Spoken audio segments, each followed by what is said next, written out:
My family threw a wedding in my backyard while I was on vacation. Too bad I had already sold the house. If you're just tuning in, please don't forget to hit the subscribe button and turn on the notification bell so you never miss an update on this story. Trust me, you won't want to miss what happens next. The airplane seat felt like concrete against my aching spine as I finally touched down in Atlanta after 14 grueling hours of travel. My bones screamed with exhaustion and my eyes burned from the recycled air and fluorescent lights. All I wanted was to collapse into my own bed, wrap myself in familiar sheets, and forget about the disaster that had been my vacation to Ghana. What was supposed to be a 2-week cultural reconnection had turned into a nightmare of food poisoning, missed connections, and family drama overseas. The Uber driver chatted endlessly about traffic as we crawled through the familiar streets of my Decatur neighborhood. I pressed my forehead against the cool window, watching the trees blur past. Home, finally. My 3-bedroom house with the wraparound porch and the garden I'd spent years perfecting. The place where I could shut out the world and heal. But as we turned onto Maple Street, my blood ran cold. Cars lined both sides of the road for blocks. White ribbon fluttered from my mailbox. A massive tent dominated my backyard, visible even from the street. The sound of laughter and music drifted through the evening air. Looks like someone's having a party, the driver chuckled. My heart hammered against my ribs. This had to be a mistake. Some kind of horrible misunderstanding. I fumbled for my phone with trembling fingers, scrolling to my sister Julie's number. It went straight to voicemail. Just like it had for the past 3 days.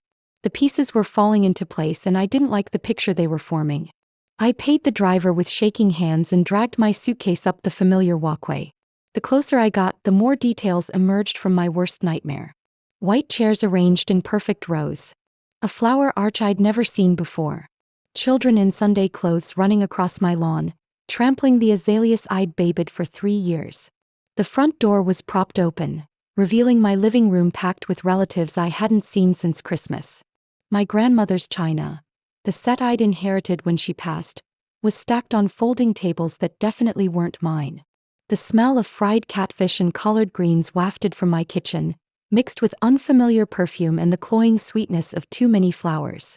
I stood frozen on my own porch, suitcase at my feet, watching strangers celebrate in my home.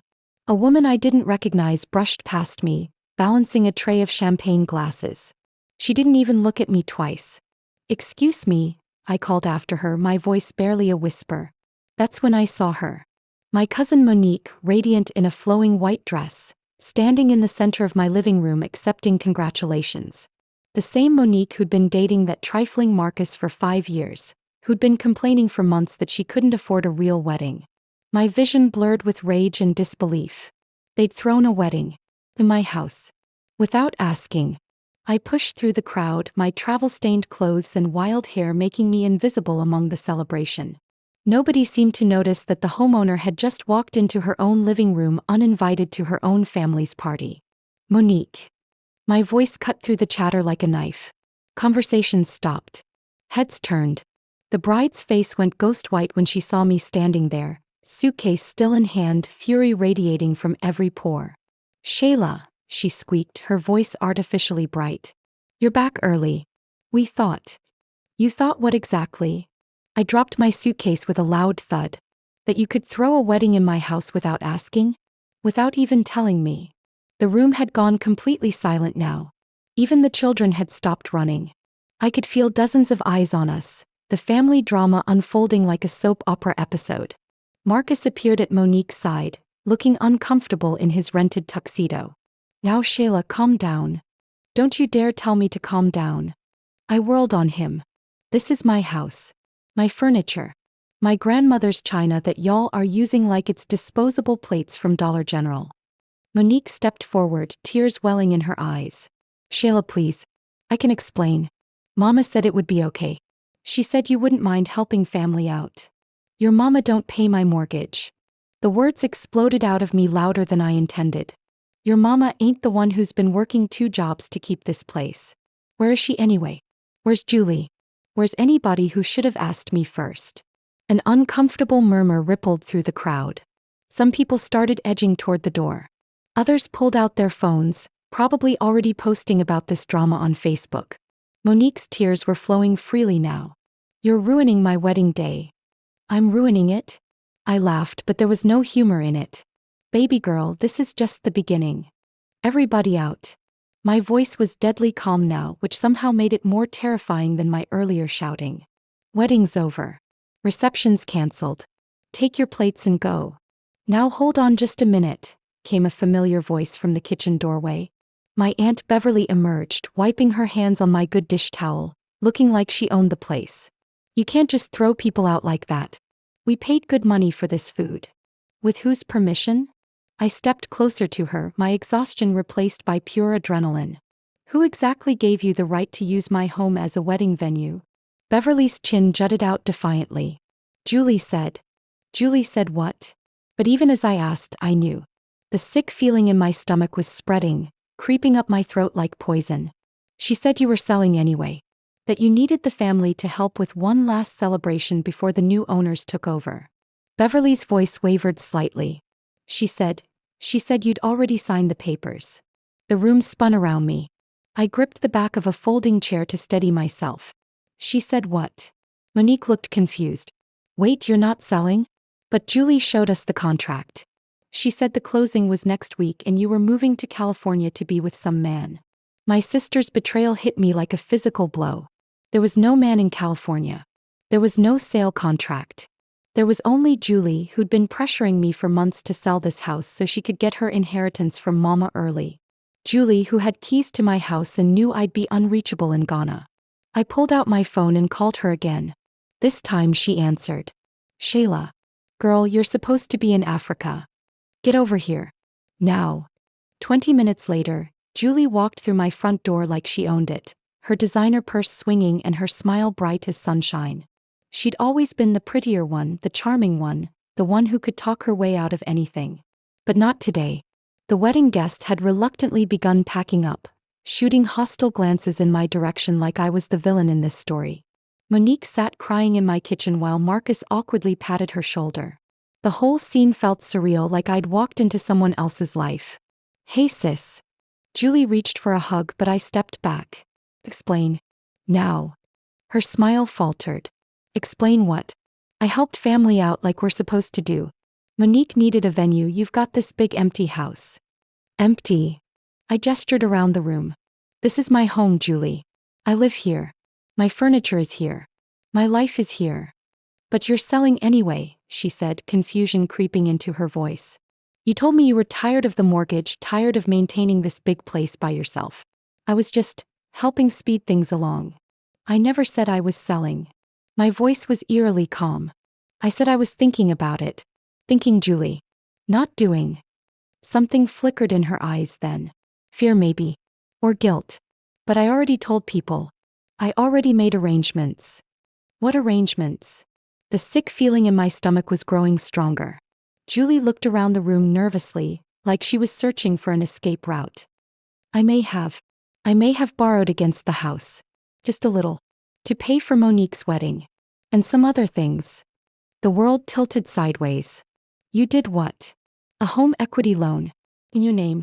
But it's fine because you're selling anyway, so. I lunged for her. Marcus caught my arm before I could reach my sister. Ladies, let's all calm down here. Get your hands off me. I jerked away from him. And get out of my house. Shayla, please. Julie's voice had gone small and desperate. Let me explain. It's not as bad as it sounds. Not as bad. I whirled on her. You forged my signature on loan documents? You committed identity theft? Against your own sister. The remaining wedding guests were openly staring now, phones recording every word. This would be all over social media within the hour. The thought made my stomach churn. I didn't forge anything, Julie said defensively. I have power of attorney. Remember? From when you were in the hospital last year after your accident. The memory hit me like a slap. I'd been unconscious for 3 days after a drunk driver T-boned my car. Julie had handled everything, insurance, bills, medical decisions. I'd been so grateful. I'd never thought to revoke the power of attorney afterward. That was for medical emergencies, I said, my voice barely above a whisper. Not for you to steal my house. I didn't steal it. I just leveraged it. And anyway, the loan's not due for 6 months. Plenty of time for you to sell and pay it back. With interest. How much? The words came out like broken glass. Julie looked at the floor. 50,000. The room started spinning. I grabbed the doorframe to keep from falling. $50,000. Against a house I'd barely finished paying for. A house worth maybe 60,000 in this neighborhood. You put me one payment away from foreclosure, I whispered. For the first time, Julie looked genuinely ashamed. I thought you'd understand. Family helps family. Family doesn't steal from family. I stumbled to my bedroom, needing space to think, but stopped dead in the doorway. My bed, my queen-size bed that had been Mama's, was gone. In its place sat a new full-size mattress still wrapped in plastic. My dresser, the antique one Daddy had refinished for my 16th birthday, was missing too. Where's my furniture? Julie appeared behind me, wringing her hands. I had to sell some things. To cover the loan payments. I was going to replace everything before you got back. You sold Mama's bed? My voice cracked. And Daddy's dresser? They were just things, Shayla. Material possessions. I thought. You thought wrong. I pushed past her back to the living room where Monique was still crying into a napkin that probably cost more than my electric bill. Everyone out, I said quietly. Yow. But we haven't cut the cake yet, Monique protested. And the photographer. Take the cake. Take the photographer.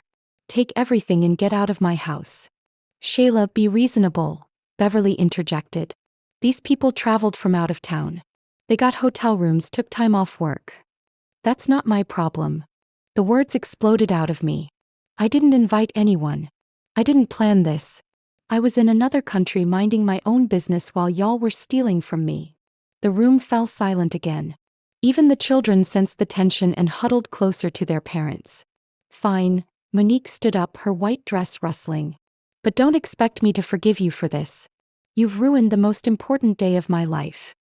No, I said, looking directly at Julie. She did. After what felt like hours, the last wedding guest finally left, taking their judgment and whispered conversations with them. The catering truck pulled away with half the food still in warming trays. The photographer packed up his equipment with obvious irritation, muttering about unprofessional behavior and breach of contract. I sat alone in my living room, surrounded by the detritus of someone else's celebration. White ribbon tangled around my coffee table legs. Flower petals crushed into my carpet. The lingering smell of strangers' perfume mixing with the scent of betrayal. Julie had disappeared sometime during the exodus, leaving me with a mess I didn't create and debts I didn't know about. I pulled out my laptop with trembling fingers and logged into my bank accounts. What I found made my blood run cold. 3 mortgage payments were overdue. My savings account, which should have had $8,000 from my tax return, showed a balance of 12 cents. There were charges I didn't recognize. A catering company, a florist, something called Divine Events Planning. My phone buzzed with a text from an unknown number. This is Janet from First National Bank. We need to discuss your loan immediately. Please call Monday morning. I set the phone down with shaking hands. This wasn't just about a wedding anymore. This was about losing everything I'd worked for my entire adult life. But something didn't add up. Julie was irresponsible, sure, but she wasn't smart enough to pull off this kind of elaborate scheme alone. Someone else was involved. Someone who knew about banking and loans and how to manipulate the system. I grabbed my phone and started making calls. It took 6 phone calls and 2 hours of being transferred between departments, but I finally reached someone at First National who could give me answers. The loan officer, a tired-sounding woman named Patricia, pulled up my file while I held my breath. Mrs. Stewart, I see here that your sister was listed as your financial power of attorney when the loan was processed. She came in with her. Let me see. Her financial advisor. A Mr. Jerome Patterson. He's the one who actually structured the loan terms. Jerome Patterson. The name hit me like a physical blow. Jerome, Julie's boyfriend of 3 years. Jerome, who worked at some financial services company downtown and always wore expensive suits that didn't match his salary. Jerome, who'd been pushing Julie to invest in property and build generational wealth. Ma'am? Are you still there? I'm here, I managed. This Jerome Patterson. Did he co-sign the loan? No, ma'am. But according to our records, he's listed as the primary contact for all communications regarding the account. It says here that you travel frequently for work and preferred to have all correspondence go through him. I've never traveled for work a day in my life. I'm a medical billing clerk at a small clinic. The most exotic place I go is the grocery store on Saturdays. Patricia, I need to know something. Was this loan set up as a bridge loan? Something temporary? Pause. Papers rustling. No, ma'am. This is a standard home equity line of credit with a variable interest rate. The initial payments were interest only for the first 6 months, but starting next month, you'll be responsible for principal and interest. Your monthly payment will jump from $400 to nearly $900. $900. On top of my regular mortgage. I made $1,100 a month after taxes. There's something else, Patricia continued. Mr. Patterson took out a second equity line against the property last week. For another $25,000. The funds were direct deposited into an account under his name. I hung up the phone and screamed. By Sunday morning, I'd pieced together most of the scheme. Jerome had been planning this for months, maybe longer. He'd used Julie's access to my personal information and my never-revoked power of attorney to systematically steal everything I owned. The wedding was just cover. A way to liquidate my assets under the guise of family celebration. My grandmother's china? Sold to pay for the catering. My furniture? Gone to fund the honeymoon Monique and Marcus were probably enjoying right about now in some resort I'd unknowingly paid for.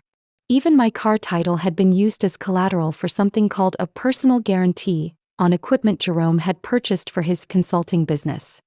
I drove to Julie's apartment complex with a folder full of bank statements and a head full of rage. Her building was one of those new luxury places with a fountain and valet parking. Expensive for someone who claimed she was always broke. The security guard at the front desk knew me. I'd been here plenty of times to bail Julie out of various disasters over the years. But today he looked uncomfortable when he saw me coming. Miss Stewart, I'm sorry, but Miss Julie left instructions that she's not receiving visitors today. She's my sister, I said through gritted teeth. And I'm not leaving until I talk to her. Ma'am, I really can't. Call the police then. I sat down in the lobby chair. Because I'm not moving until I get answers. 10 minutes later, Julie emerged from the elevator wearing a silk robe that probably cost more than my monthly grocery budget. She looked like she'd been crying, but I was beyond caring about her feelings. We need to talk, I said. Shayla, Not here. My car. Now. Julie climbed into my passenger seat reluctantly, clutching her robe around her like armor. She'd always been dramatic, but today there was something different in her demeanor. Fear maybe. Or guilt finally catching up with her. How long have you been planning this? I asked without starting the engine. Planning what? But her voice lacked conviction. I threw the folder of documents at her. Don't lie to me. Not anymore. I know about Jerome. I know about the second loan. I know about all of it. She opened the folder with trembling hands, scanning the bank statements I'd printed out. Her face crumpled as she read. Shayla, I swear I didn't know it would go this far. Jerome said it was just temporary. He said his business deal was going to come through and he'd pay everything back before you even knew about it. What business deal? The man works at H&R Block part-time. No, he doesn't. Julie's voice was barely a whisper. He runs this investment company. High-end clients, exclusive deals. He was putting together this development project in South Carolina. Luxury condos. He just needed bridge financing. I stared at my sister, seeing her clearly for the first time in years. Julie, baby, you've been conned. Jerome's not some big-shot investor. He's a criminal who used you to steal from me. That's not true. But even as she protested, doubt was creeping into her voice. When's the last time you actually saw any proof of this business? Any contracts, any office, any other clients? She was quiet for a long moment. Then, he said I couldn't know the details. Client confidentiality. And you believed him. Tears started flowing down her cheeks. I wanted to believe him. I wanted him to be the man he said he was. I wanted us to have a future together. Where is he now? I don't know. He left last night after you came home. Said he had to handle some business emergency in Charlotte. He's supposed to call me today. I pulled out my phone and showed her Jerome's voicemail box, which had been full for 3 days. His social media accounts all deleted. The business address he'd given her, which turned out to be a UPS store. "He's gone, Julie.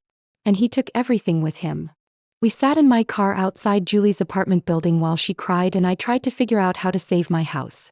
The morning sun was getting hot through the windshield, but neither of us moved to get out. This conversation was 15 years in the making. "I never meant for this to happen," Julie said for the 10th time. "I thought I was helping. I thought Jerome really cared about me." "You thought a lot of things," I replied, my anger finally cooling into exhaustion. "But you never thought about asking me. Your own sister." She turned to look at me, then mascara streaked down her cheeks. "You want to know the truth? I was jealous. You had the house, the stability, everything I wanted. And you didn't even seem grateful for it." "Grateful?" I laughed bitterly. "You think owning a house is some kind of gift? You think working 2 jobs and eating ramen for dinner so I could make mortgage payments was fun? You had options I didn't have," she continued. "You had credit, savings, something to build on. I had nothing. And Jerome made me feel like I could be someone important." I wanted to stay angry at her, but looking at my little sister, still beautiful at 32 but wearing the defeated expression of someone much older, I felt something shift inside me. "We could have figured it out together," I said quietly. "If you needed help, if you wanted to invest in something, we could have talked about it. As family." "I know that now." I pulled out my phone and checked my bank account one more time. Still 12 cents. But then I noticed something I'd missed before. The second loan, the $25,000 Jerome had stolen, had been flagged by the bank's fraud department. It was under investigation. "Julie," I said slowly, "I need you to tell me everything Jerome told you about his business. Everything. Because I think there might be a way to fix this." 6 months later, I sat in the same car outside the same apartment building, but everything was different. The fraud investigation had recovered most of the stolen money after Jerome was arrested trying to board a flight to Costa Rica with fake identification. Turned out he'd been running the same scam on women across 3 states. Julie had moved out of the luxury apartment and into a modest place she could actually afford. She'd gotten a real job, started paying me back in small installments, and broken up with the rebound boyfriend she'd found on a dating app 2 weeks after Jerome disappeared. "You ready for this?" I asked. She nodded, smoothing down her simple black dress. "I'm ready." We walked together into the courthouse where Julie was scheduled to testify at Jerome's sentencing hearing. She'd agreed to cooperate fully with the prosecution, even though it meant admitting her role in the scheme. It was the right thing to do, but I knew it wasn't easy for her. As we sat in the courtroom waiting for the proceedings to begin, I thought about how much had changed. I'd managed to keep my house, though it would be years before I'd fully recover financially. Julie was learning to stand on her own feet for the first time in her adult life. Our relationship was different now, more honest, less codependent. "Shayla," Julie whispered. "Yeah. Thank you. For not giving up on me." I reached over and squeezed her hand. "That's what sisters do." The judge entered and Jerome was brought in wearing an orange jumpsuit and handcuffs. He looked smaller somehow, diminished without his expensive suits and smooth talk. When his eyes found Julie in the gallery, she didn't look away.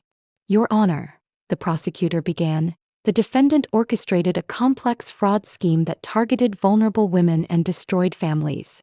We're asking for the maximum sentence." As the hearing proceeded, I found myself thinking about forgiveness and second chances, about the difference between making mistakes and making choices. Julie had made some terrible choices, but she'd owned up to them and was trying to make things right. Jerome had made choices too, but his were calculated and cruel, designed to hurt people for his own gain. When it was over and Jerome had been sentenced to 5 years in federal prison, Julie and I walked out of the courthouse together into the bright afternoon sun. We had a long way to go, both of us, but we were walking in the right direction. "Want to come see the house?" I asked. "I finally got new furniture." She smiled. The first real smile I'd seen from her in months. "I'd love that." As we drove through our old neighborhood, past the house where we'd grown up and the corner store where we'd bought penny candy as kids, I realized something important. Family isn't just about blood or shared history. It's about choosing to show up for each other even when things get messy. Especially when things get messy. My family had thrown a wedding in my backyard while I was on vacation. Too bad I'd already decided they were worth fighting for anyway. I'm still processing all of this. Was I being reasonable or did I let my emotions get the best of me? I need some unbiased opinions here.